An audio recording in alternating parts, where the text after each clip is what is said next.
Hello everyone. Teaching biology में हम सभी का स्वागत करते हैं और आज का जो लेक्चर है वो है अल्गल ब्लूम्स के ऊपर। ये बड़ा इंपॉर्टेंट है एग्ज़ाम पॉइंट ऑफ व्यू और आपके सिलेबस के अंदर भी फाइटोप्लैंक्टन्स के बारे में हमें पढ़ना है, तो अल्गल ब्लूम्स जो है ये बड़ा इंपॉर्टेंस रखता है। तो अल्गल ब्लूम्स क्या होता है? देखिए, जो अल्गल है, अल्गल ब्लूम्स बनते हैं अलगे से। अब जो अलगे है ये क्या होता है? अलगे होते हैं फाइटोप्लैंक्टन्स। क्या होते हैं? अलगे होते हैं फाइटोप्लैंक्टन्स। अब क्या है, जो एक्वाटिक इकोसिस्टम है, एक्वाटिक इकोसिस्टम के अंदर फाइटोप्लैंक्टन्स खासकर जो अल्गल ब्लूम्स हैं, जो अलगे हैं, इनका बड़ा इंपॉर्टेंस रहता है फूड वेब के अंदर। ओके, और होता क्या है, जब न्यूट्रिएंट्स ऐड हो जाते हैं तो सेल जो हैं वो मल्टीपल हो जाते हैं।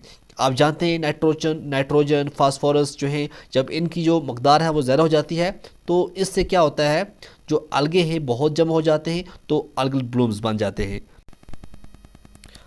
अब जो अल्गल ब्लूम्स है इसके साथ साथ हमें एक चीज़ और पढ़नी है, वो है यूट्रोफिकेशन। जैसा कि आप जानते हैं, जो फर्टिलाइज़र होते हैं या इंडस्ट्रीज से जो भी वेस्ट निकलता है उससे क्या होता है, वाटर के अंदर जो वाटर टेम्परेचर होता है वो इंक्रीज़ हो जाता है, हाई न्यूट्रिएंट लोड हो जाता है पानी के अंदर, जिसकी वजह से आप जानते हैं जो फास्फोरस है या नाइट्रोजन है वो इंक्रीज़ हो जाता है, जिससे क्या होता है, अलगे की जो ग्रोथ है वो भी इंक्रीज़ हो जाती है। जब अलगे की ग्रोथ इंक्रीज़ हो जाती है तो जो इंक्रीज़ जब हो जाता है अलगे, तो क्या बन जाता है, अल्गल ब्लूम्स। इससे क्या होता है, जो लाइट है वो भी अच्छी तरह से पेनिट्रेट नहीं हो पाती है और उसके बाद जो ऑक्सीजन है वो भी फिशेस को नहीं मिल पाता है, जिसकी वजह से फिश जो है वो क्या है, उसको ऑक्सीजन की डिमांड बड़ी कम हो जाती है और वो बहुत सी बीमारियों का शिकार हो जाती है। ओके, और आप जानते हैं जब ये फिश डेड हो जाती है तो इसकी डिकम्पोजिशन की वजह से low level of oxygen hypoxia जो है वो हो जाता है। अब इससे क्या होता है, इकोसिस्टम के अंदर एक डिस्टर्बेंस पैदा हो जाती है। अब हम थोड़ी थ्योरी समझते हैं अल्गल ब्लूम्स के ऊपर, ठीक है। तो अल्गल ब्लूम्स क्या होते हैं? देखिए, सर्टन प्लैंक्टन्स जो होते हैं ये very quick to grow in favourable conditions, जो क्या बनाते हैं, blooms or tides. Okay, these blooms occur in fresh brackish even salted waters of world. ऐसा नहीं है कि सिर्फ फ्रेश वाटर के अंदर आपको ये अल्गल ब्लूम्स मिलेंगे, नहीं, बल्कि ब्रैकिश वाटर के अंदर भी मिलेंगे और साल्टेड वाटर्स जो है पूरी दुनिया के अंदर जो है ये आपको मिल पाएंगे। Algal blooms are invariably caused by unicellular and filamentous algae and may impact any color to the water like green, yellowish, reddish brown, bluish green, etc. अब ऐसा भी नहीं है कि आपको सिर्फ ग्रीन नज़र आएगा, नहीं, बल्कि येलोइश कलर का भी आपको नज़र आएगा, रेडिश ब्राउन भी नज़र आएगा, ब्लूइश ग्रीन भी नज़र आएगा। ओके, क्योंकि ये जो काज होता है ये फिलामेंटस algae की वजह से ये जो है अल्गल ब्लूम्स बनते हैं। The mechanism involves population explosion of algal forms causing a situation called water blooms, okay, due to eutrophic conditions.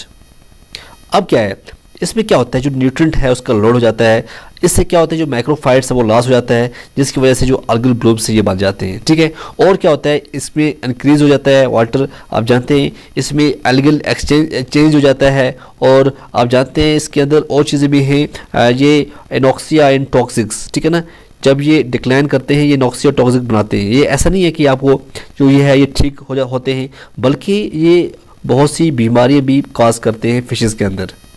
अब क्या है, participants of Bloom, the group of algae which are responsible for development of blooms include chlorophycia, green algae, xanthophycia, bacillophycia diatoms, chrysophycia golden brown, flagellates, cryptophycia biflagellates, dinoflagellates, euglenophyceae and myxophyceae blue green algae। अब आपने देख लिया कौन सा group है अलगे का जो रिस्पॉन्सिबल होता है डेवलपमेंट ऑफ ब्लूम्स। ओके, ये आपको थोड़ा अच्छी तरह पढ़ना पड़ेगा।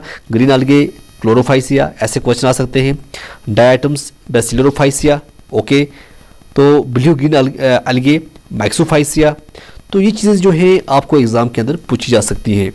उसके बाद आप देखेंगे types of algal blooms. Algal blooms की टाइप्स की अगर हम बात करें, टेम्परेरी जो अल्गल ब्लूम्स होते हैं in almost all seasons, the common temporary blooms forming algae in the pond water include euglena and chlamydomonas Euglenophyscia, Volvax, Chlorophycia and Predinium, Dinophycia, and their respective coloration are reddish brown, green and brown. अब इनकी जो appearance होती है of these algae in high densities may be avoided by the application of fertilizers and supplementary feed for sometimes.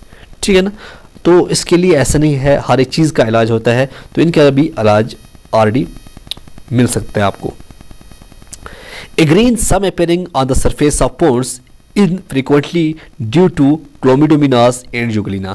Question आपको क्या आएगा कि आप बताइए जो ग्रीन अपीयरेंस होती है सरफेस ऑफ पोन्ड्स किसकी वजह से होती है? वो होती है क्लोमिडोमिनास एंड यूग्लिना की वजह से. हो गया आपका एक क्वेश्चन क्लियर.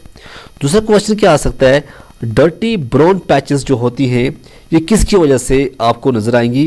ये पेरिडिनम माइक्रोसिस्टस ओस्किलेटरिया स्पीशीज और the blue green colour imparting permanent blooming forms. उसके बाद क्या है, परसिस्टेंट अल्गल ब्लूम्स. जब ब्लू ग्रीन अलगे जिस तरह से माइक्रोसिस्टस है, एनाबीनिया है, ओस्किलेटोरिया है, नोस्टुक है, सेपुलिना है, appears in profusion, it may cause a surface scum, okay, which in turn may lead to fish mortality.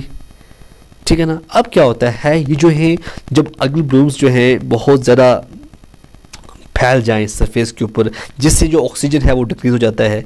ठीक है ना. आप जानते हैं हाइपोक्सिया की वजह से ये जो है फिश की डेथ भी हो जाती है.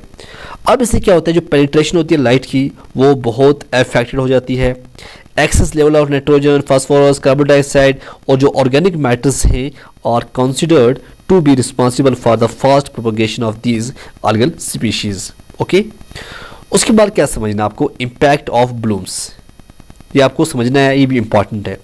Algal blooms are responsible for giving a disagreeable taste and smell to water. सबसे पहले ये बात है. दूसरी चीज़ क्या है, क्या काज करते हैं, heavy mortality of fish due to depletion of oxygen. Anoxia को हम कहते हैं. During continuous cloudy weather, choking of the gills and to release of toxic substances by the metabolism of algae. उसके बाद जो तीसरी चीज़ है वो है exotoxins are released by certain algae during their life in the flagellates. Paramecium, essentially a marine algae, produce toxins called ectotoxic, which has direct effect on cells, causing disintegration of both blood corpuscles of the blood system. Control किस तरह से किया जाता है algal blooms के ऊपर, ये भी इंपॉर्टेंट है. केमिकल मेथड की अगर हम बात करें, copper sulphate solution, copper sulphate जो है इसको हम सोल्यूशन जो है ये इस्तेमाल करते हैं. उसके बाद सल्फ्यूरिक एसिड का सोल्यूशन हम इस्तेमाल करते हैं. अमोनियम सल्फेट का हम इस्तेमाल करते हैं. यह है केमिकल मेथड. बायोलॉजिकल मेथड की अगर हम बात करें, algal bloom can be controlled by introducing the duckweed, lemna which form a shade over the algae. ये तो जो है हम इस्तेमाल करते हैं किसको कंट्रोल करने के लिए.